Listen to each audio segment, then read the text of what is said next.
தினம் ஒரு தியானம். சோர்ந்து போகிறவனுக்கு அவர் பலன் கொடுத்து, சத்துவமில்லாதவனுக்கு சத்துவத்தை பெருக பண்ணுகிறார். ஏசாயா தீர்க்கதரிசியின் புஸ்தகம் அதிகாரம் 40 வசனம் 29. இளைஞர் இளைப்படைந்து சோர்ந்து போவார்கள், வாலிபரும் இடறி விழுவார்கள்.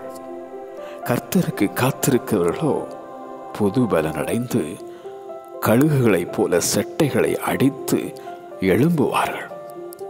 அவர்கள் ஓடினாலும் இளைப்படையார்கள், நடந்தாலும் சோர்ந்து போகார்கள். கர்த்தரின் பலனும் கேடகமுமாயிருக்கிறார் என பாடும் தாவீது. என்னை பலப்படுத்துகிற கிறிஸ்துவினாலே எல்லாவற்றையும் செய்ய எனக்கு பலன் உண்டு என்றான் அப்போஸ்தலனாகிய பவுல். சூழ்நிலையை பார்த்து சோர்ந்து போனாயோ? பலனில்லையே என பயந்தும் போனாயோ?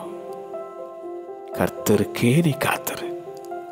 அவர் உன்னை பலப்படுத்தி உனக்கு சகாயம் பண்ணுவார். சோர்ந்து போகிறவனுக்கு அவர் பலன் கொடுத்து, சத்துவம் இல்லாதவனுக்கு சத்துவத்தை பெருக பண்ணுகிறார்.